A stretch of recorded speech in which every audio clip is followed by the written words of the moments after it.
नमस्कार दोस्तों, यह कहानी मैंने ही लिखी थी और मैं ही इसका पाठ कर रही हूँ। आशा है आप सभी को अच्छी लगेगी। यह एक हॉरर स्टोरी है और अगर पसंद आए तो प्लीज़ लाइक, शेयर और कमेंट कीजिएगा। बहुत मेहनत की है, मैंने अकेले नहीं किया है सारा सब कुछ। मेरे पास मेल वॉइस नहीं था, इसलिए जो भी किया है मैंने अकेले ने किया है। उम्मीद है आपको पसंद आएगी। तो आइए सुनते हैं समेरियन कॉफ़ी शॉप। कोरोना काल अपने आप में ही बहुत डरावना था। लाखों लोग मारे गए, लाखों की संख्या में लोगों ने अपनों को खोया। पर आज जो मैं घटना बताने जा रही हूँ वह मैं आज भी याद करती हूँ तो मेरी रूह कांप जाती है। मेरा नाम नैना है। मैं भारतीय हूँ। पढ़ाई और अच्छे भविष्य की उम्मीद लेकर अपना घर गांव छोड़कर यहाँ विदेश में आई हूँ। देश के नाम की कोई ज़रूरत नहीं है यहाँ। मैं अकेले रहना पसंद करती हूँ और शांत स्वभाव की हूँ। शायद इसीलिए मेरे कोई भी दोस्त नहीं थे, मुझे पसंद नहीं करते थे। इसीलिए मैं एक छोटा सा घर किराए पर लेकर वहीं रहती थी। साथ ही अपना खर्च चलाने के लिए एक छोटे से कॉफ़ी शॉप में काम करती थी, क्योंकि मेरी अभी तक पढ़ाई कंप्लीट नहीं हुई थी। कोरोना के हाहाकार के चलते 2020 के मार्च में यहाँ भी लॉकडाउन लग गया। लॉकडाउन के चलते सभी चीज़ें बंद होने लगी। मेरा कॉफ़ी शॉप भी बंद हो गया और मेरी नौकरी चली गई। साथ ही इंडिया जाने की फ़्लाइट्स भी बंद हो गई। मैंने सोचा 1-2 महीने में शायद सब ठीक हो जाएगा। तब तक जैसे भी हो मेरी सेविंग के पैसे से चला लूँगी। देखते ही देखते 2 महीने हवा की तरह कट गए। जून शुरू हो चुका था, तब भी सब कुछ बंद था और मैंने जॉब ढूंढने की कोशिश भी नहीं की थी, क्योंकि मेरी सेविंग ठीक ठाक थी। देखते ही देखते 1 महीना और निकल गया। जुलाई शुरू हो चुका था। महीने का किराया, बिल पे करने के बाद काफ़ी पैसे थे, पर डर लग रहा था कि यदि अब जॉब नहीं मिली तो मैं अगले महीने का किराया और बिल पे नहीं कर पाऊंगी, और यदि घर ही नहीं रहा तो मैं अकेली लड़की कहाँ जाऊंगी। लोग ठीक कहते हैं, भूख कभी समय देखकर नहीं लगती है। पैसे हो ना हो, समय अच्छा हो ना हो, भूख तो लगती ही है। यही सब सोच रही थी, तभी दिमाग में आया, जो भी हो खाना तो खाना ही पड़ेगा। यदि ना खाकर बीमार पड़ गई तो यहाँ देखने लायक, यहाँ केयर करने लायक मेरा कोई भी नहीं है। यही सोचकर मैंने बैग उठाया, घर की चाबियाँ ली, मास्क लगाया और सुपरमार्केट की तरफ चल पड़ी। सुपरमार्केट मेरे घर से 5 मिनट की दूरी पर था। मैं वहाँ पहुँची, बास्केट उठाया और वेजिटेबल सेक्शन में चली गई। मैं सब्जियाँ देख ही रही थी कि बहुत भारी सी एक आवाज़ सुनाई दी। किसी ने अंग्रेजी में कहा, हेलो। मैंने सोचा मुझसे तो कोई कहेगा नहीं, मुझे कोई जानता ही नहीं है। फिर से आवाज़ आई, hello, can you hear me. न जाने क्यों मुझे ऐसा लगा कि शायद कोई मुझसे ही कुछ कह रहा है। मैं पीछे मुड़ी तो देखा एक मीडियम हाइट का आदमी मेरे सामने खड़ा है। थोड़ा मोटा है और यूरोपियन की तरह ही उसका रंग गोरा है। आंखों पर गोल मोटे फ्रेम का चश्मा और ब्लैक मास्क से सारा मुंह ढका हुआ मुझसे 3-4 फीट की दूरी पर खड़ा था। पहनावे में ब्लू जीन्स और ब्लैक कलर की टी शर्ट पहना हुआ था। मोटे फ्रेम के चश्मे के पीछे से उसकी नज़र मुझ पर ही टिकी हुई थी। मैंने भी इंग्लिश में मुस्कुराते हुए कहा, हाय, क्या आप मुझसे कह रहे हैं? Yes my girl, I am talking to you. मुझे थोड़ा अजीब लगा, मुझे तो कोई जानता नहीं है और शायद मैं भी इस आदमी को नहीं जानती हूँ, पर यह मुझसे बात क्यों करना चाहता है। तभी वह फिर से बोला, तुम कहाँ से हो? मैंने नॉर्मली जवाब दिया, इंडिया से। इतना सुनते ही उसकी जैसे आंखें चमकने लगीं। वह अपनी सब्जियां सेलेक्ट करते करते इंडिया की बहुत तारीफ़ कर रहा था, और सच कहूँ तो किसी विदेशी के मुंह से अपने देश की तारीफ़ सुनना बहुत अच्छा लगता है। मुझे भी बहुत अच्छा लग रहा था, खुशी हो रही थी। ऐसे ही कुछ देर तक देश विदेश की बातें चलीं। उसके बाद वह दूसरे सेक्शन में चला गया और मैं भी कुछ चीज़ें खरीदने लग गई। लगभग 20 मिनट बाद जब मैं सुपरमार्केट से बाहर आई, अचानक मेरी आंखों पर धूप पड़ने के कारण मैं वहीं पर थम के रह गई। तभी पीछे से आवाज़ आई, ओह यंग लेडी, कम हियर, यहाँ आओ, कुछ देर तक बात करते हैं। मुझे बात करना पसंद नहीं, खासकर अजनबियों से। फिर भी पता नहीं क्यों मैं उसकी तरफ बढ़ी। वह एक बेंच पर बैठा था, मैं भी वहीं जाकर बैठ गई। उसके कुछ बोलने से पहले ही मैंने धीरे से कहा, हम यहाँ क्यों बैठे हैं? यदि हमें पुलिस ने देख लिया या सुपरमार्केट के गार्ड ने देख लिया तो गुस्सा करेंगे, भगा देंगे, खामोखा इंसल्ट हो जाएगी। इस बात पर वह आदमी जोर से हंसा और बोला, अरे नहीं नहीं नहीं, हम यहाँ 10-12 मिनट से ज्यादा देर तक नहीं बैठेंगे, बस कुछ देर बात करनी है। फिर वही छोटी मोटी बातें होने लग गई। तुम कहाँ से हो, कब आई, कहाँ रहती हो, क्या करती हो, यही सब। वो जैसा जैसा पूछता जा रहा था मैं हाँ हूं करके जवाब देती जा रही थी। अचानक वह उसने पूछा, तुम काम क्या करती हो, तुम्हारा खर्च कैसे चलता है?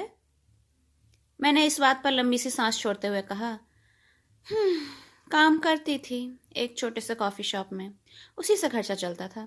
पर लॉकडाउन के बाद काम नहीं रहा, पैसे भी धीरे धीरे खत्म हो रहे हैं, समझ नहीं आ रहा क्या करूं। इस बात पर बुढ़ा हंसा और बोला, ओहो, यू नीड वर्क नाउ, तुम्हें काम की जरूरत है ना? मैंने खामोश रहकर सिर्फ सिर हिलाया।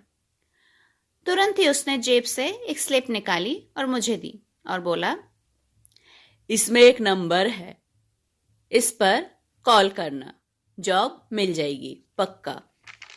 कुछ देर रुककर फिर से वो बोला, ओहो, मेरा नाम बताना कि मैंने यह नंबर दिया है, वो तुम्हें जॉब पक्का दे देंगे। मैंने कहा, तो आपका नाम? आपने तो नाम बताया ही नहीं। मैंने इतना पूछा ही था कि उस आदमी के चेहरे से रंग उतर गया, जैसे वो बहुत डर गया हो या कोई बहुत ज़्यादा इम्पॉर्टेंट काम याद आ गया हो जो करना बहुत ज़रूरी है। वह उठ खड़ा हुआ, मेरी तरफ पीठ करके बोला, माय नेम इज मार्क। इतना बोलते ही वह जोर कदम से आगे की ओर चल पड़ा। क्या करती, कुछ समझ नहीं आ रहा था। घर वापस आ गई। उसके बाद लंच किया, किचन क्लीन किया। फिर बुढ़े की दी हुई उस स्लिप की बात याद आई। मैंने खोली तो मेरी नज़रें अटक के रह गईं। उस पर नंबर था जैसा उसने कहा था, साथ ही एक नाम लिखा था, सिमेरियन कॉफ़ी शॉप। मन में कई सारे सवाल उठ रहे थे। ये कैसा नाम है? सिमेरियन का मतलब क्या है? कुछ अजीब सा नाम लग रहा है। मैंने कहीं पढ़ा था इसका मतलब। पर फिर दिमाग में एक बात दौड़ गई, अरे यार, जॉब चाहिए। सवालों को साइड में रखो और कॉल करो, क्योंकि अभी जॉब की ज़रूरत है। मैंने कॉल किया, अनअवेलेबल। फिर से कॉल किया, We're sorry. You have reached a number that has been disconnected or is no longer in service. कुछ समझ नहीं आ रहा था। मैंने सोचा, कोई बात नहीं, बाद में कॉल करेंगे। इतना सोचकर मैंने फ़ोन वाइब्रेशन पे किया और घर पे कॉल किया। लाइन पर माँ थी। माँ से बहुत देर तक बात हुई। सुपरमार्केट की बात, बुढ़े की बात, यहाँ वहाँ की बात, कुछ गॉसिप भी करने के बाद फिर फ़ोन रखा। फ़ोन रखकर जब टाइम देखा तो मैं चौंक गई, क्योंकि आज सुपरमार्केट गई थी, जिस कारण लंच लेट हुआ। और फिर माँ से भी इतनी सारी बातें की। टाइम देखा तो शाम के 5 बज चुके थे। अरे बाप रे, दिन कैसे निकल गया पता ही नहीं चला। इतना सोचकर मैंने एक बुक उठाई और बेड पर लेटकर पढ़ने लगी। शायद काफ़ी देर तक पढ़ी थी मैंने, और फिर शायद आंख लग गई थी। जब नींद खुली तो फ़ोन का वाइब्रेशन की आवाज़ सुनाई दी।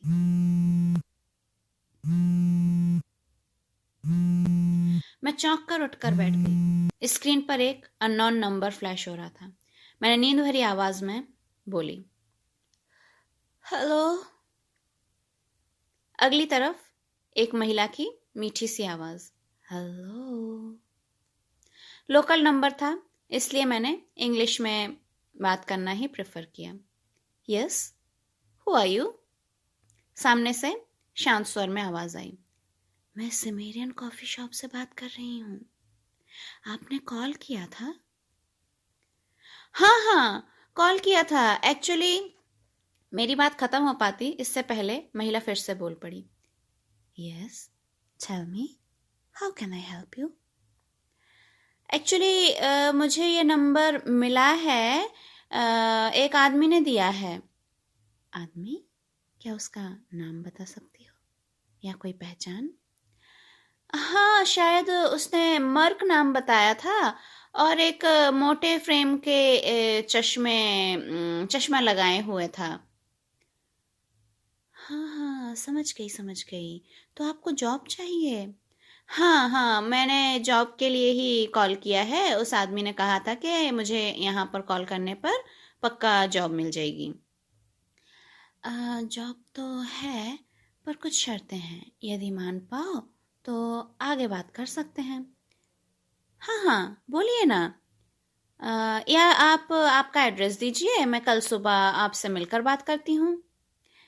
अरे नहीं नहीं नहीं, सुबह मिलना पॉसिबल नहीं है। तुम फोन पर ही सुन लो। ठीक है, आप बोलिए क्या शर्तें हैं, मैं सुन रही हूँ। देखो, सबसे पहली शर्त यह है कि आप तुम्हारा काम नाइट शिफ्ट में रहेगा, 7 से 12 तक।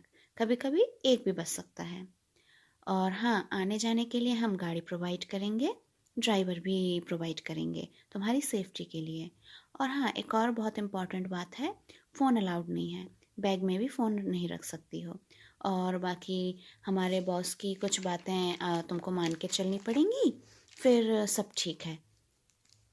सब कुछ सुनने के बाद मैंने हाँ बोल दिया, और जैसे ही हाँ बोला वो तुरंत बोल पड़ी, ओके देन शाम 7 बजे कल तैयार हो जाना, गाड़ी लेने जाएगी।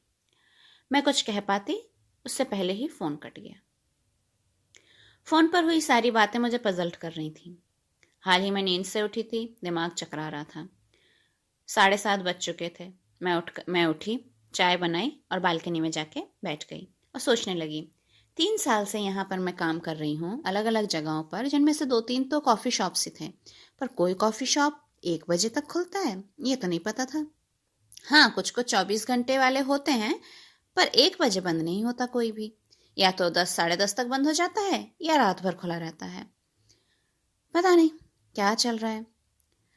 फ़ोन भी अलाउड नहीं कर रहे हैं। पर क्यों? फ़ोन तो हर जगह अलाउड होता है। हाँ, काम के बीच में यूज़ करना अलाउड नहीं होता, पर फ़ोन लेकर जा सकते हैं। एक लंबी सी सांस छोड़कर अपनी सोच को फुल स्टॉप दिया और खुश होकर खुद से बोली, कांग्रेचुलेशंस, जॉब मिल गई है।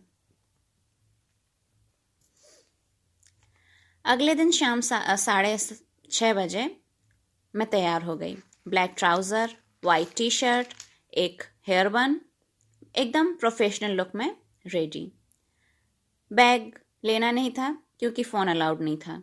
जेब में इमरजेंसी के लिए 10 यूरो रख लिए और 6:50 पर घर लॉक करके नीचे पहुंची। तब भी हल्की हल्की सी रोशनी थी, पूरा अंधेरा नहीं हुआ था। नीचे जाते ही मेन गेट के बाहर ब्लैक रंग की एक कार खड़ी थी।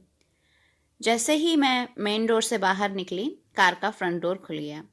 गाड़ी ऐसे खड़ी थी जिसका ब्रांड समझ में नहीं आ रहा था। जाते ही अंदर से आवाज़ आई, वेलकम नैना। मेरा नाम सुनते ही मैंने झुककर अंदर की ओर देखा। एक लड़की ड्राइविंग सीट पर बैठी मेरी तरफ देखकर हल्का सा स्माइल कर रही है। मैं उससे पूछने ही वाली थी, तभी वो बोल उठी, सिमेरियन कॉफ़ी शॉप। मैं बैठ गई। गाड़ी बिना किसी आवाज़ के चलने लगी, जैसे गाड़ी चल ना रही हो, हवा में तैर रही हो। मेरा दिमाग अचानक सुन्न पड़ गया। मैं बहुत कुछ पूछना चाह रही थी उस लड़की से, पर कुछ भी मेरे गले से बाहर नहीं निकला। लगभग 10-15 मिनट बाद एक गाड़ी एक जगह पर रुकी। लड़की ने इशारा किया उतरने को। मैं गाड़ी से बाहर आई।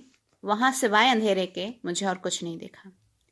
मैं कुछ पूछने के लिए पीछे मुड़ी ही थी तो गाड़ी जा चुकी थी। दिमाग में ख्याल आया, अरे गाड़ी है या कपूर है, बिना आवाज़ किए हवा में जैसे उड़ी गई है। मैंने सामने को मुंह उठाया, यहाँ वहाँ देखा तो एक टूटा सा साइन बोर्ड दिखाई दिया। बहुत ही कम पावर की लाइट जल रही थी। मैं आगे की ओर बढ़ी। बोर्ड पर धूल और मकड़ी के जाले थे। उसका कांच टूट फूट कर यहाँ वहाँ बिखर रहा था। बड़ी मुश्किल से पढ़ने में आया, सिमेरियन कॉफ़ी शॉप। चलो, यहाँ तक तो पहुँच गई। फिर मैंने नज़र दौड़ाई तो लगभग 50-60 मीटर दूर बहुत हल्की सी एक रोशनी दिखाई दे रही थी। मैं एक एक कदम करके रोशनी की ओर बढ़ रही थी। सबसे पहले मुझे 3 सीढ़ियाँ नज़र आईं।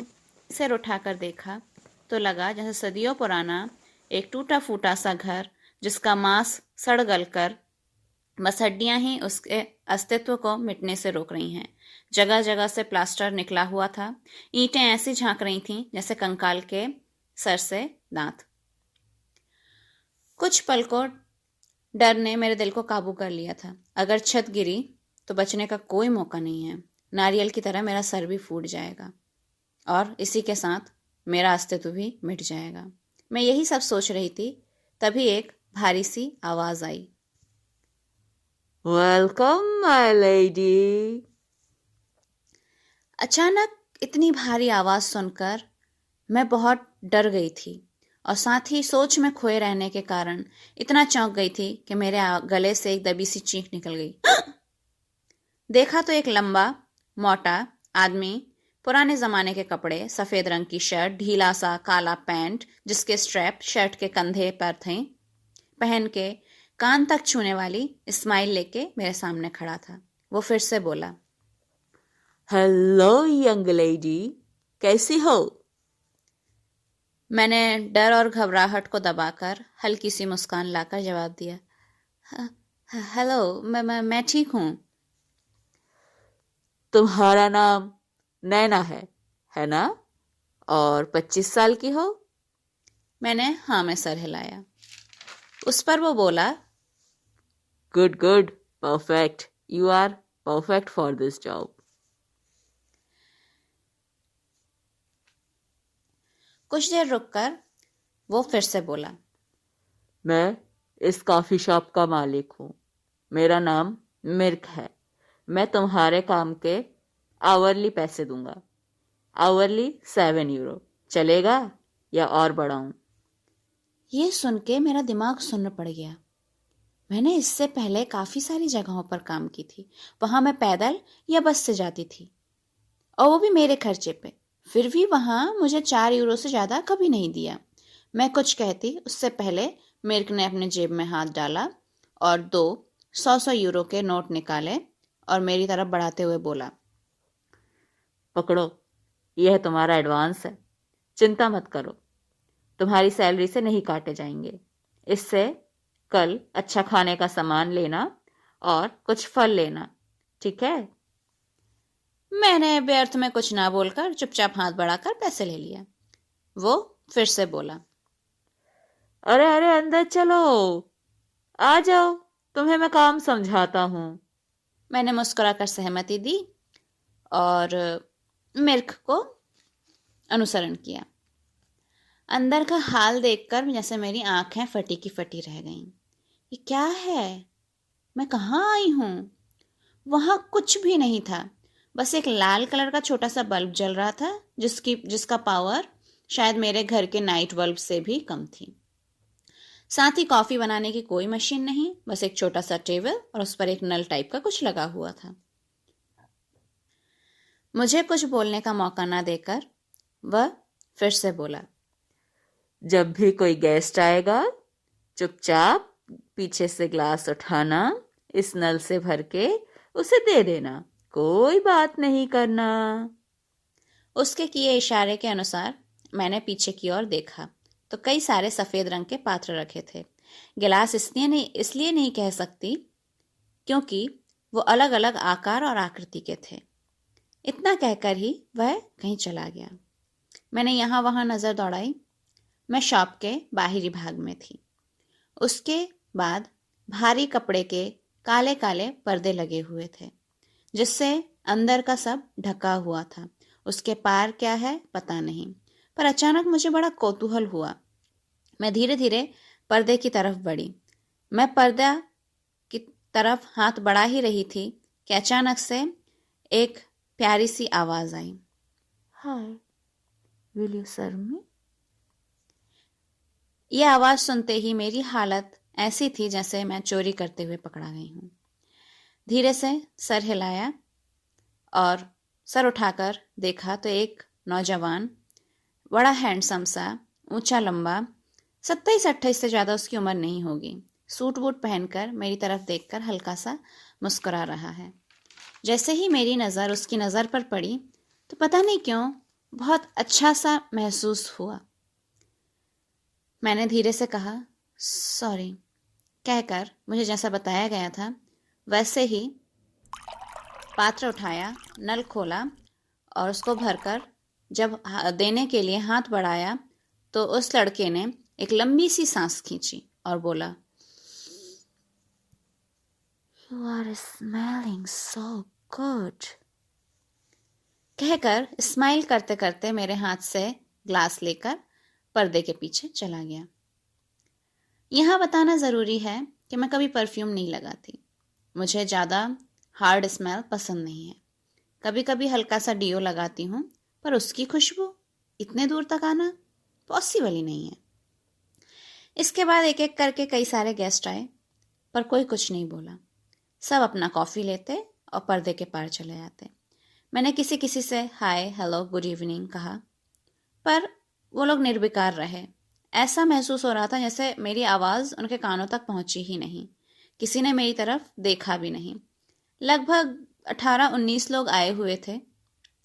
इतने सारे लोग पर्दे के पीछे थे, पर किसी की कोई आवाज़ नहीं आ रही थी, ना ही हंसी की, ना ही फुसफुसाहट की, ना ही बात की। इतने सारे लोगों में सिर्फ वह एक लड़का था जिसने थोड़ी सी बात की थी। बहुत समय निकलने के बाद मुझे लगा कि शायद अब कोई नहीं आएगा, क्योंकि काफ़ी समय से कोई नहीं आया था। तो मैं अपनी ही जगह पर बैठ गई। बड़ा गंदा सा लग रहा था, बोर महसूस कर रही थी। कोई बात करने को नहीं, कुछ पढ़ने को नहीं, साथ में फ़ोन भी नहीं है। कैसे लोग हैं, फ़ोन तक अलाउड नहीं करते। अब ये फ्री टाइम मैं कैसे काटूं? किसी की आवाज़ भी नहीं आ रही थी। ऐसा लग रहा था कि जैसे सारी दुनिया में मैं ही इकलौती इंसान हूँ और दुनिया में कोई भी नहीं है। चारों तरफ सिर्फ सन्नाटा, किसी कुत्ते बिल्ली की आवाज़ तक नहीं। यही सब यहाँ वहाँ के सोचते सोचते बहुत सारा टाइम निकल गया था, और ये टाइम ऐसा लग रहा था जैसे मैंने 3-4 साल गुजार दिए हों या किसी जंगल में मुझे निर्वासन दे दिया हो। अचानक जैसे हवा में उड़ते हुए मिर्क और वह लड़का मेरे सामने खड़े हुए। मैं फिर से एक बार चौंक गई, पर इस बार मैंने चीख नहीं लगाई। मिर्क मुस्कुराते हुए बोला, पर्दे के पार जाना मना है, तुम अंदर नहीं जा सकती हो, साथ ही तुम किसी गेस्ट से भी बात नहीं कर सकती हो। मैं कुछ बोल पाती उससे पहले ही वो फिर से बोला, हाय हेलो भी नहीं, हमारे यहाँ के मेहमान पसंद नहीं करते हैं और हमारे यहाँ सिर्फ इतने ही गेस्ट हैं, इनके अलावा और कोई कस्टमर नहीं आता है। और हाँ, उनको बात करना बिल्कुल पसंद नहीं है, तो तुम बात मत करना। इतना कहकर मिर्क ने एक पॉली बैग मेरी तरफ बढ़ाया। मैंने पॉली बैग को देखा और धीरे से कहा, अरे इसमें क्या है? इस बात पर वह युवक बहुत खुश हुआ और बोला, वाह, तुम्हारी आवाज बहुत प्यारी है।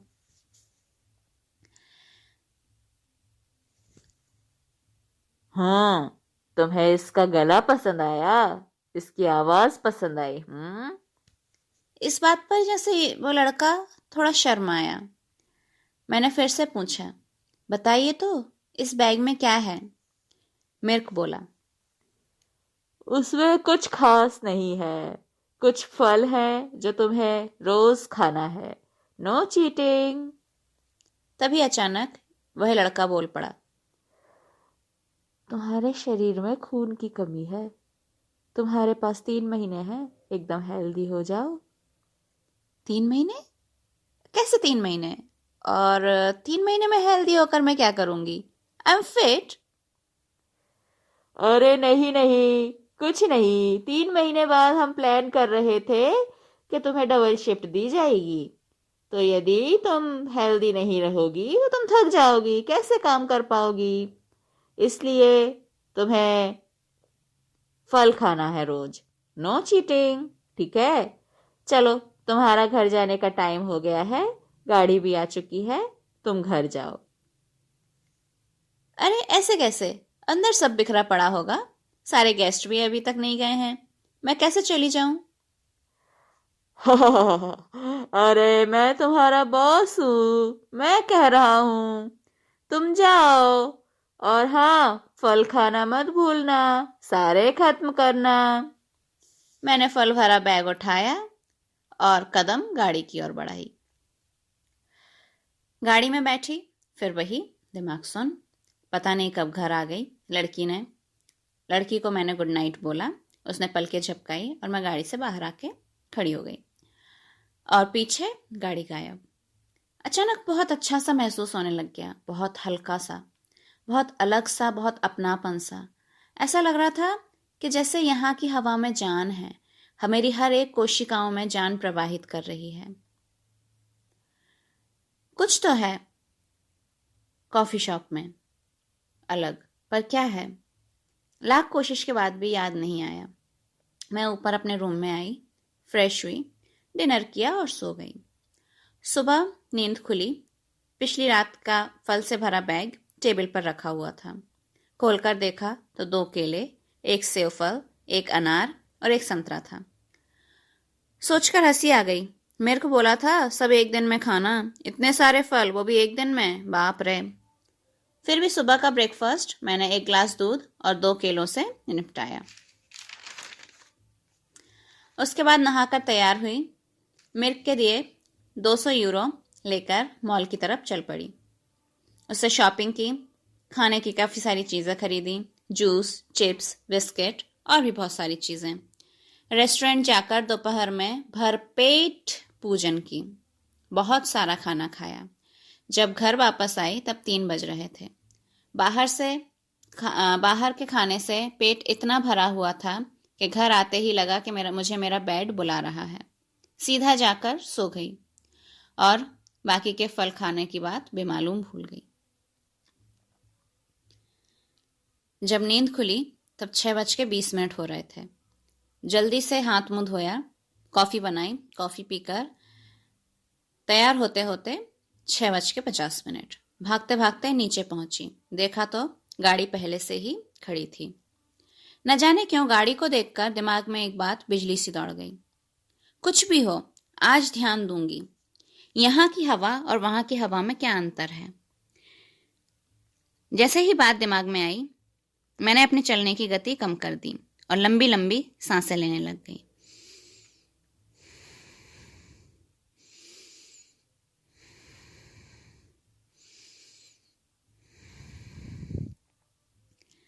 न जाने कैसे लंबी लंबी सांसें लेने के साथ साथ मेरी इंद्रियां भी सजग हो गईं।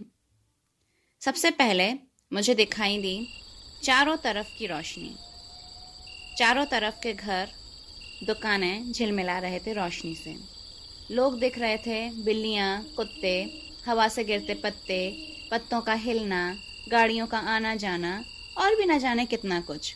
चारों तरफ पत्तों की सरसराहट की आवाज़ सुनाई दे रही थी, हॉर्न की आवाज़ कानों तक पहुंच रही थी, लोगों की बातचीत, हंसी ठहाके, जानवरों की आवाज़, खेल कूद की आवाज़, कदमों की आवाज़, कई सारी आवाज़ें सुनाई दे रही थीं। हवा यहाँ पर ज़्यादा गर्म भी नहीं थी, ठंडी भी नहीं थी।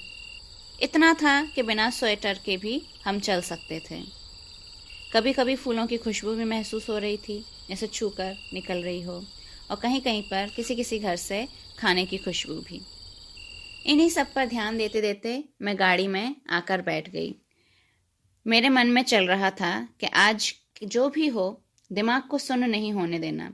इसलिए मैंने आंखें बंद कर लीं और मैं महसूस करने लग गई। कोई भी आवाज़ नहीं आ रही है, ना तो गाड़ी की इंजन की आवाज़, ना ही हॉर्न की। हल्का सा वाइब्रेशन तक भी महसूस नहीं हो रहा था। ऐसा लग रहा था जैसे मैं हवा में हूँ। यहाँ थोड़ा ठंड लग रही थी, साथ ही एक पुराना सा स्मेल आ रहा था, जैसे पुराना घर खोला है या कोई पुरानी, बहुत पुरानी किताब खोलकर सामने रखी है। यही सब सोचते सोचते मेरे हाथ पर बर्फ से भी ठंडा एक स्पर्श अनुभव किया। मैंने चौंक कर आंखें खोली। लड़की ने इशारा किया उतरने को। मैं उतर गई। कार के अंदर की फीलिंग यहाँ कार के बाहर भी वही था, बस अंतर यह था कि कार के अंदर लग रहा था कि मैं हवा में हूँ और कार के बाहर लग रहा है कि मैं पहाड़ी चढ़ रही हूँ, जबकि वहाँ बस समतल ज़मीन थी। जैसे ही शॉप की सीढ़ी पर पहुंची, मिर्क वैसे ही दबे पैर आया और बोला, hello young lady, how are you? मैंने स्माइल किया और कहा, गुड, एंड यू? इस बात पर वह फिसफिसाकर बोला, यंग लेडी, तुम यहाँ आकर किसी से बात न करना, वरना वो कल वाला लड़का तुम्हारा पीछा नहीं छोड़ेगा। कल की तरह आज भी मैं कुछ कहती उससे पहले वो फिर से बोल पड़ा, तुमने सारे फल खाए ना? मुझे अचानक याद आया कि मैंने बस 2 केले ही खाए थे, पर वो थोड़ी ना देखने जा रहा है, तो मैंने हाँ में सर हिला दिया। मेरा इतना कहते ही मिर्क का सदा हास्य मुख ईंट की भट्टी की तरह जल उठा। वह जोर से चिल्लाया, झूठी! सेब और संतरे, अनार कौन खाएगा? पड़े पड़े सड़ रहे हैं, बदबू फैला रहे हैं, झूठ बोलती हो तुम। मैं डरते हुए धीरे से कहा, नहीं नहीं, नहीं सड़ेंगे, मैं रात को जाके खा लूंगी। वो फिर से चिल्लाया, तुम ज्यादा जानती हो, सड़ गए हैं अब तक, बदबू फैला रहे हैं। फल का तो पता नहीं, पर मिर्क के गुस्सा होने से चारों तरफ ऐसी बदबू आ रही थी जैसे 10-12 चूहे एक साथ मरे हों और साथ में बदबू फैला रहे हों। कुछ देर तक रक्त चक्षुओं से मेरी तरफ देखने के बाद वह कहीं अंदर चला गया। उसके बाद 2-3 मिनट बाद वह बदबू भी कम होते होते गायब हो गई, पर वह पुरानी सांस रोकने वाली स्मेल कायम रही। मिर्क के चिल्लाने से मन खराब हो रहा था, क्योंकि मेरा जॉब का दूसरा दिन था और दूसरे दिन ही मेरे बॉस से मेरी अनबन हो गई। साथ ही कई सवाल दिमाग में घूम रहे थे। तभी अचानक से एक बहुत ही सुंदर आवाज, पहचानी सी आवाज मेरे कानों में पड़ी, हेलो ब्यूटीफुल। मैंने जबरदस्ती स्माइल लाकर कहा, हेलो। पता नहीं कैसे वो मेरी उदासी भांप गया और बोला, अरे क्या हुआ, उदास हो? मिर्क ने कुछ कहा? मैंने बस सर हाँ में हिलाया। इस पर वह ठहाके लगाकर बोल पड़ा, फल नहीं खाओगी तो मिर्क तो डांटेगा ही। सही बात है, तुम्हें फल खाना चाहिए ना। मैं विस्फारित नेत्रों से उसकी तरफ देख रही थी। इसे कैसे पता? यह तो अभी आया है, अभी तक अंदर भी नहीं गया, फिर इसे कैसे पता चला? मिर्क भी बाहर नहीं गया। पता नहीं। मैंने उसे कॉफी दिया। वह कल की तरह लंबी सी सांस लेकर फिर से बोला, You are smelling great, कहकर स्माइल करते हुए पर्दे के अंदर चला गया। एक एक करके सभी गेस्ट आ रहे थे। जब सभी गेस्ट पर्दे के पार चले गए, तब वह लड़का फिर से बाहर आया। थोड़ी देर यहाँ वहाँ देखकर अंदर चला गया। मैं अपनी जगह पर बैठी ही थी कि मेरी नज़र शॉप की सीढ़ियों पर पड़ी। वहाँ एक छोटा सा बिल्ली का बच्चा म्याऊं म्याऊं करने में लगा था। मैं उसके पास गई, उसे गोद में उठाया, और जैसे ही मैंने उसे गोद में उठाया वह थोड़ा शांत हुआ। मैं उसके ऊपर हाथ फेर रही थी। लगभग 5 मिनट बाद वह लड़का फिर से बाहर आया। मेरे हाथों में बिल्ली के बच्चे को देखकर अजीब ढंग से मुस्कुराया और देखकर बोला, अरे उसकी माँ और बाकी के भाई बहन तो अंदर है, दो उसे उसके ही पास ले जाऊं, वहीं छोड़ देता हूं। मैंने सरल मन से उसके हाथों में सौंप दिया। वह बच्चा जोर जोर से म्याऊं म्याऊं की आवाज करने लगा। वह लड़का पर्दे के अंदर गया। तुरंत ही एक सम्मिलित हंसी की जोर से आवाज आई। इतनी जोर से हंसी की आवाज थी कि वह रूह कपा देने के लिए काफी थी। फिर बिल्ली के बच्चे की एक मर्म भेदी चीख। उसके बाद सब शांत।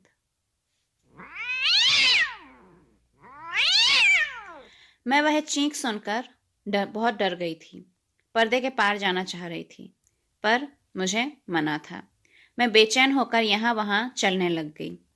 लगभग 10 मिनट बाद जब मैं खुद को नहीं रोक पाई, तब मैंने पर्दे की तरफ हाथ बढ़ाया कि वह लड़का निकल आया। अरे तुम यहाँ क्या कर रही हो? तुम्हें तो अंदर जाना मना है ना? बड़ी बड़ी आंखें करके मजाक के अंदाज में बोला।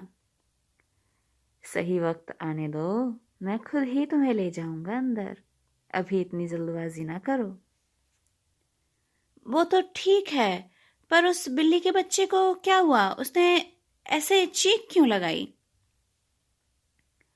वो हाथ पलटते हुए बोला, पता नहीं, उसे उसके माँ के पास छोड़ दिया मैंने। बाकी चीख क्यों लगाई मैंने नहीं देखा। फिर वही नॉर्मल बातें होने लग गईं। नाम पूछा, एक दूसरे को और भी ज़्यादा जानने की कोशिश की। नाम पूछा तो पता चला उसका नाम नाइट है।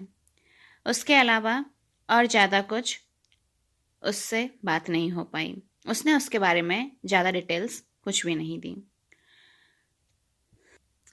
उससे बात करना मुझे अच्छा लगता था, क्योंकि यहाँ मुझसे कोई भी बात नहीं करता था। बॉस भी सिर्फ जब मैं आती हूँ तब हाय, और जब मैं जाती हूँ तब फल का बैग देकर बाय, बस। न जाने क्यों मुझे उस लड़के के तरफ अट्रैक्शन बढ़ता जा रहा था। मुझे अच्छा लगता था। तब शायद मेरे जाने का समय हो चुका था। बॉस फिर से आया, फल से भरा बैग लेकर। बैग मेरी ओर बढ़ाया और बोला, लो, ये सारे फल खत्म करना। तुम्हें डांटना मुझे अच्छा नहीं लगता है। You are a good girl. मैंने बैग लेते हुए कहा, पर कल कल वाले फल तो रखे हैं ना, तो मैं वही खा लूंगी। ये आप कल दे देना। इस पर नाइट हंसा और बोला, कल वाले फल तो खराब हो चुके हैं, वो तुम्हें फेंकने पड़ेंगे। वो मत खाना, ठीक है? ये खाना कल तुम। मैंने फल का बैग उठाया और गाड़ी में बैठकर घर आ गई। घर का गेट खोलते ही एक अजीब सी सड़ने की बदबू आई, जैसे बहुत दिनों से कुछ सड़ रहा है। मैंने फटाफट से सब चेक किया। सारी सब्जियां ठीक है, फ्रीज भी चालू है, खाना भी सब सही है। फिर सड़ा क्या? अचानक टेबल पर रखे मेरे फलों पर नजर पड़ी। कल लाए फल आज पूरी तरीके से काले पड़ चुके थे और उनमें से कीड़े निकल रहे थे, और बदबू भी वहीं से आ रही थी। इतना गंदा दिख रहा था कि मैंने उठाकर उसे बिना देखे ही सीधे बिन में डाल दिया। रात को फ्रेश होकर डिनर करके सो गई, पर अगले दिन फल खाना नहीं भूली। ऐसा ही काफी समय तक चलता रहा। जुलाई, जुलाई के बाद अगस्त, अगस्त के बाद सितंबर, सितंबर के बाद अक्टूबर।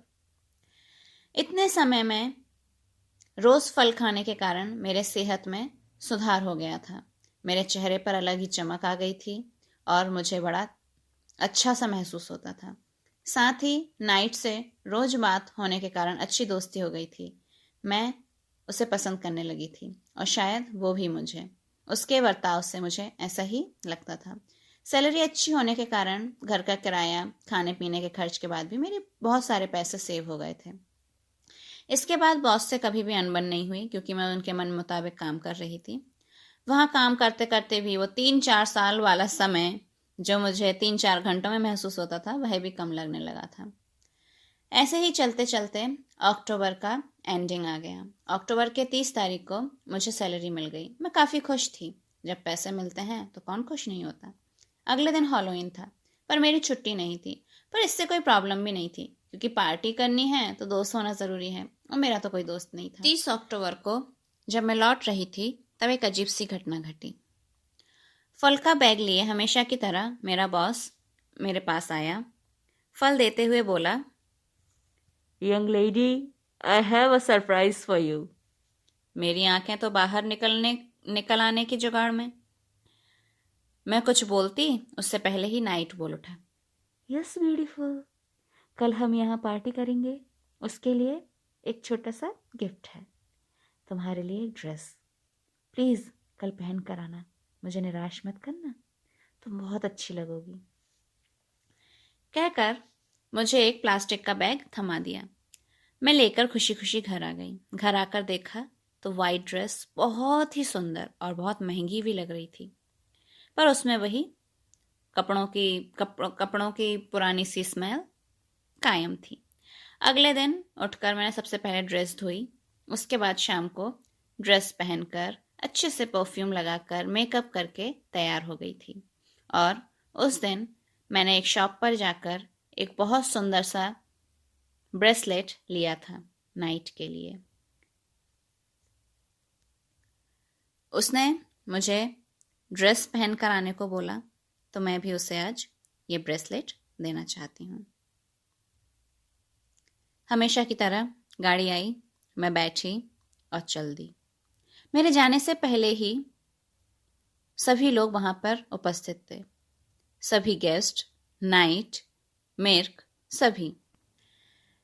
नाइट हमेशा मेरे पहुंचने के 15 मिनट बाद ही जाता था और फिर बाकी के सभी लोग आते थे, पर आज देखकर मैं शॉक्ड थी कि सभी मेरे आने से पहले ही आ गए हैं। मैं सीढ़ियों तक पहुंची।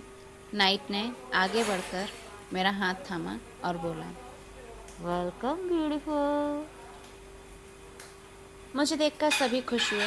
जो लोग कभी नज़र उठा के मेरी तरफ देखते भी नहीं थे, आज सभी देखकर मेरी तारीफ़ कर रहे थे कि मैं ड्रेस में बहुत सुंदर लग रही हूँ। पार्टी शुरू हुई। आज कोई भी पर्दे के उस पार नहीं गया, सभी बाहर थे, मेरे साथ थे। नाइट सभी को नल से कॉफ़ी निकाल कर दे रहा था। मुझे भी एक गिलास दिया। मैंने नाक के पास ले जाकर उसको सूंघने की कोशिश की। स्मेल कॉफ़ी जैसी थी ही नहीं, अजीब सा बदबू मार रहा था। तभी मेरा बॉस बोला, यंग लेडी, आज तो कॉफ़ी पीनी ही पड़ेगी। ये हमारे यहाँ का रूल है। आज हैलोवीन की पार्टी है और 1 नहीं, 2 नहीं, 3 ग्लास कॉफ़ी पीनी ही पड़ेगी। उसका इतने कहते ही सभी लोग हाँ में हाँ मिलाने लगे। मैंने टेस्ट किया। टेस्ट बड़ा अजीब था। स्मेल तो गंदा था ही और टेस्ट भी नमकीन नमकीन सा था।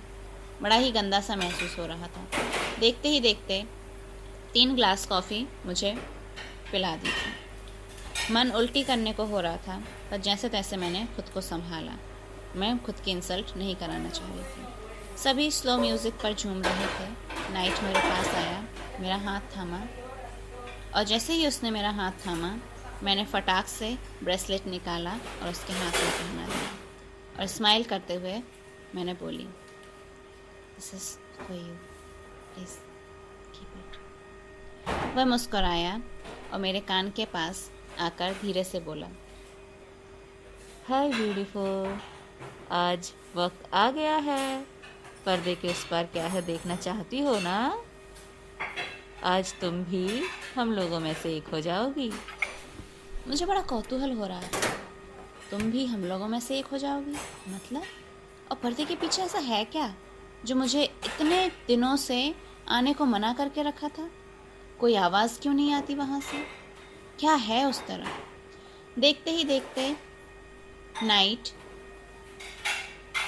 मेरे साथ पर्दे के पास पहुँच गया और मैं महसूस कर रही थी कि सभी लोग हमारी तरफ ही देख रहे हैं और पर्दे के पीछे जाने को तैयार हैं। बाकी सारे लोग खुसर पुसर करके कुछ बात कर रहे थे, पर सभी एक साथ बात कर रहे थे, इसलिए कुछ समझ नहीं आया। नाइट ने हाथ बढ़ाया और पर्दा हटाया। एक जमा देने वाली ठंडी हवा का झोंका मेरे चेहरे पर लगा। साथ ही मांस या हजारों चूहे सड़ने की बदबू मेरे नाक में आई। मैंने नज़र उठाकर देखा तो अंदर एक लाल कलर का बल्ब जल रहा था। जगह जगह पर मोमबत्तियां थीं। सामने जो कमरा था वह एक बड़ा और उसके सामने से हवा का ठंडा सा झोंका आके मेरे चेहरे पर लग रहा था। इससे अनुमान कर सकते हैं कि शायद सामने का भाग खुला है, कोई खिड़की है या कोई दरवाज़ा है। आधी अधूरी रोशनी में मैंने जो देखा उसकी बात आज भी याद करती हूँ तो अपने आप पर ही अचंभित होती हूँ कि मैं होश में उस समय कैसे थी। वहाँ हॉल के बीचों बीच कुछ लटका हुआ था और वहीं से बदबू आ रही थी। एक पल को मैं वहाँ थम के रह गई। मैं जैसे उस जगह पर जड़ गई थी। क्या है ये? क्या लटक रहा है ये? क्या यह एक इंसान है? नहीं, यह इंसान नहीं है। कई दिन पुरानी एक सड़ी गली सी लाश है। जगह जगह पर हड्डियां निकल रही हैं। मांस गल गल कर गिर रहा है। और देखो देखो देखो, वहां से कीड़ा भी निकल रहा है। ओह माय गॉड, ये क्या है? ये कैसा? क्या है ये लोग कौन हैं? तभी एक आदमी उस लाश के पास आया और कीड़े को उठाकर बड़े मजे से चबा चबा कर आवाज करके खाने लगा। देखकर लगा माँ का पिलाया पहला दूध भी पेट से बाहर निकल आएगा। साथ ही दीवारों पर नजर पड़ी तो देखकर जैसे मैं माटी से जम गई। साथ ही दीवार पर नजर पड़ी, वह देखकर तो जैसे मैं माटी पर ही जम गई। दीवारों पर कांच की बनी अलमारी थी जहां अलग अलग साइज के कांच के डब्बे थे और उसमें कटे हुए सिर रखे थे, कहीं पर इंसानों के, कहीं पर जानवरों के। उसमें एक उस बेचारे बिल्ली के बच्चे के सर मुझे दिखाई। अरे वो क्या है? वो किसका सर है? हाँ, मैं इस सर को पहचानती हूँ, इसको मैं जानती हूँ। अरे ये तो मेरा ड्राइवर है। पर ऐसा कैसे हो सकता है? मैं तो रोज इसी के साथ आती हूँ। यहाँ तक कि अभी कुछ देर पहले भी मैं इसी के साथ आई हूँ। इतने जल्दी कोई उसे मार दे पॉसिबल ही नहीं हो सकता। और अगर मारा भी तो लाश कहाँ गई? पल भर में यही सब सोचते सोचते मेरे सामने सब साफ हो चुका था। यह सब क्या चल रहा है और यहाँ क्या होता है और ये लोग कौन है? साथ में ही यह भी साफ हो गया था कि मैं बल प्रयोग से इनके सामने नहीं जीत सकती। मुझे यहाँ हिम्मत और दिमाग से काम लेना पड़ेगा, होशियार होकर काम करना पड़ेगा। मुझे खुद को बचाना ही है, पर होशियारी से। उस वक्त भी नाइट मेरा हाथ जोर से पकड़े हुए था। मैंने उसकी तरफ नजर दौड़ाई और जैसे ये सारा माहौल मेरा जाना पहचाना है या इससे मैं हैबिचुएटेड हूँ, ऐसा महसूस कराकर मैं हल्की सी स्माइल लेकर आई और मेरी स्माइल देखकर ही शायद वह शॉक्ड रह गया और उसने मेरा हाथ छोड़ दिया। बस मैं इसी मौके के इंतजार में थी। खुला पाकर मैंने पूरी ताकत से शिव जी का महामृत्युंजय मंत्र जाप करना शुरू किया और दौड़ना शुरू किया। ओम त्र्यंबकं यजामहे सुगंधिं पुष्टिवर्धनम् उर्वारुकमिव बन्धना मृत्युर्मुक्षीयमामृतात्। ओम त्र्यंबकं यजामहे सुगंधिं पुष्टिवर्धनम् उर्वारुकमिव बन्धना मृत्युर्मुक्षीयमामृतात्। ओम त्र्यंबकं यजामहे सुगंधिं पुष्टिवर्धनम् उर्वारुकमिव बन्धना मृत्युर्मुक्षीयमामृतात्। पता नहीं क्यों, पर उस समय सिर्फ यही मंत्र मुझे याद आया। मैं जोर जोर से जाप कर रही थी और हॉल के अंदर की तरफ भाग रही थी, क्योंकि वहां से हवा आ रही थी और मुझे उम्मीद थी कि वहां से कोई ना कोई हिस्सा खुला हुआ है जहां से शायद मेरे निकलने के चांसेस हों। मैं भागते भागते कुछ समय बाद हॉल के बाहरी भाग में आ गई। ऊपर देखा, आसमान में तारे भरे हुए थे। शायद पूर्णिमा का दिन था और बादल कम होने के कारण कुछ कुछ साफ साफ दिखाई दे रहा था। मैं बस भागते जा रही थी और जोर से मंत्र पढ़ते जा रही थी। मन में ऐसा लग रहा था कि यदि मैंने मंत्र रोका तो वो लोग मेरे पास आ जाएंगे। जब तक मैं मंत्रों का जाप कर रही हूँ तब तक वो मेरे पास नहीं आ पाएंगे। पता नहीं कितनी देर में भागी और भागते भागते एक जगह पर मुझे ठोकर लगी और मैं गिर गई और शायद डर, थकान और एक्साइटमेंट के कारण मैं बेहोश हो गई।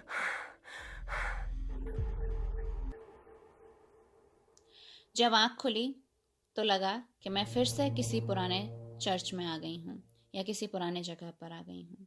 मैं फिर से डर गई। फिर वही पुरानी जगह पर फिर मेरी नज़र मेरे सर के पास बैठे एक बूढ़े से आदमी के पास पड़ी। वह फादर या कहें कि चर्च के प्रीस्ट की तरह कपड़े पहने हुए थे। मैंने जैसे ही आंखें खोली और उठने की कोशिश की, फादर मेरे सर पर हाथ रख के बोले, नो माय डॉटर, नो, आराम करो, तुम यहाँ सुरक्षित हो। लो थोड़ा पानी पी लो, ये होली वाटर है। इतना कहकर ही उन्होंने कांच का गिलास मेरी तरफ बढ़ा दिया। मैंने जैसे ही एक घूंट पानी लिया तुरंत मुझे उल्टी हो गई।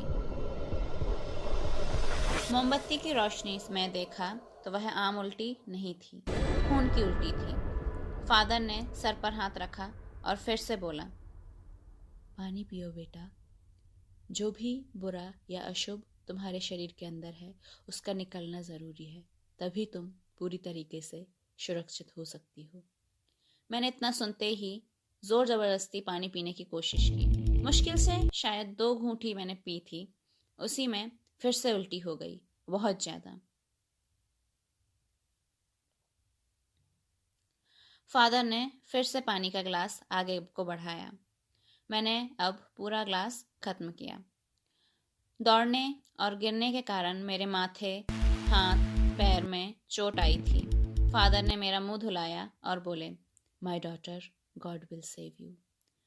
तुम चिंता मत करो, बताओ अब कैसा महसूस कर रही हो। मैंने हल्के से स्वर में बोला, बहुत बहुत अच्छा सा, बहुत हल्का सा महसूस कर रही हूँ फादर। पता नहीं क्यों ऐसा लग रहा है कि बहुत सारा बोझ मेरे सर से उतर गया है। क्या हुआ था तुम्हारे साथ? मुझे सारी बात बताओ, शायद मैं तुम्हारी कोई मदद कर सकूं। मैंने फादर को सारी बात बताई। फादर ने बीच में एक भी शब्द नहीं कहा, बड़े ही ध्यान से सब। फिर शायद भागते भागते मैं यहाँ आकर गिर गई थी, ठोकर लगी थी मुझे। उसके बाद याद आया मैं शायद बेहोश हो गई थी। सब सुनकर फादर गंभीर हो गए। अपने ही मन में कुछ सोचकर सिर हिलाया और फिर अचानक मुझसे पूछा, बेटा, तुमने तुम्हारे बॉस और उस लड़के का नाम क्या बताया? बॉस का नाम मिर्क था और उस लड़के का नाम नाइट। उन्हें मरे हुए 90 साल हो चुके हैं। मुझे ज्यादा कुछ पता नहीं उनके बारे में, पर एक किताब है चर्च की लाइब्रेरी में, उसके अकॉर्डिंग ही इस कॉफी शॉप की स्थापना 1928 में की गई थी। मिस्टर मिर्क इसके मालिक थे। उसका एक बेटा भी था, नाइट। दोनों ही समाज से अलग रहना पसंद करते थे और लोगों का कहना था कि वह शैतान की आराधना करते थे। वह अमर होना चाहते थे। कॉफ़ी शॉप उन्होंने बस ऐसे ही दिखावे के लिए खोला था। जो भी रेगुलर कस्टमर आता था वो उनको मारकर आराधना में बलि चढ़ाते थे। इंसानों को ऐसे मारते रहने से आसपास के लोगों को पता चल गया। सभी डर गए, पर साथ ही गुस्सा भी बहुत थे और साथ ही अपने परिवार की सुरक्षा को लेकर चिंतित हो गए थे। उन्होंने तय किया कि हैलोवीन की रात में उन्हें मार डालेंगे। उसी रात को जब आसपास वाले कुछ लोग कॉफ़ी शॉप में पहुंचे तो पता नहीं कैसे आग लग गई। मिर्क, नाइट समेत सारे लोग मारे गए और इस आग के कारण दीवारों में दरार पड़ गई और कॉफ़ी शॉप भी टूट गया। पर तुम वहां क्या कर रही थी? जुलाई से ऐसे कैसे काम कर रही थी? उन्होंने, जब वो लोग मारे गए तब शैतान ने उन्हें वादा किया था कि यदि और भी बलियां देंगे इंसानों की तो उन्हें अमर कर देंगे, साथ ही उन्हें इंसानी शरीर भी मिल सकता है। पर बेटा, उस खंडर में, टूटे फूटे घर में, जहाँ की दीवारें, छत अभी तक साबुत नहीं हैं, वहाँ तुम कर क्या रही थी? जुलाई से अभी तक ऐसे कैसे काम कर सकती हो? मैंने बुझे से स्वर में बोला, फादर, ट्रस्ट मी, मैं झूठ नहीं बोल रही। I trust you my daughter, I trust you. May my God bless you. इन्हीं सब बातों में सुबह हो गई। सूरज निकलते ही फादर ने अपनी कार उठाई, चाबी उठाई, मुझे बिठाया और चल दी। थोड़ी देर बाद ही एक जगह पर पहुंचे। वहाँ बस ईंटों का ढेर लगा हुआ था और राख था। काली काली ईंटें हो रखी थीं और लग रहा था कि यहाँ से कोई भी चीज़ अभी तक हटाई नहीं गई है। मैं वहाँ पे उतरी तो देखा एक टूटा सा जला हुआ साइन बोर्ड वहाँ पर लगा हुआ है, पर उस पर कोई भी नाम नहीं लिखा था। थोड़ी दूरी पर सूरज की रोशनी पड़ने से कुछ चमक रहा था।